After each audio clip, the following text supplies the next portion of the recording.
ভাষার দিক থেকে অব্যয় পদ কত প্রকার অথবা অব্যয় শব্দ কত রকমের ভাষায় রয়েছে, যার মানে আমি বোঝাতে চাচ্ছি বাংলা ভাষায় 3 প্রকার অব্যয় পদ রয়েছে। এটা মনে রাখতে হবে আপনাকে একটু কষ্ট করে। পুরো 3 প্রকার মনে রাখার জন্য একটু বুদ্ধি যদি আপনি খেলান খুব সহজেই হয়ে যাবে। যেমন দেখেন, বাংলা অব্যয়টা মনে রাখা একদম সহজ। আপনি মনে করেন এক লোককে 10,000 টাকা ধার দিচ্ছেন, 10,000 টাকা ধার দেওয়ার পরে আপনি মনে করেন, যেমন বিষয়টা এরকম আর কি, ফাইনাল খেলার মধ্যে আর্জেন্টিনারে যেমনে স্পেন ঘুরাইছে, আপনি উল্টা তার পিছনে ঘুরতেছেন 10,000 টাকা আদায় করার জন্য। মনে কর বুদ্ধিরা বাংলা অব্যয় শব্দ।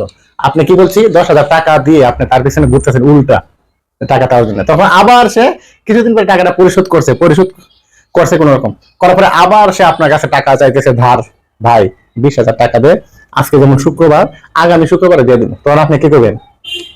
হ্যাঁ, আবারও আর না, কি করবেন? তা আপনার মোশনটা কি হবে? হ্যাঁ আবারও আর না।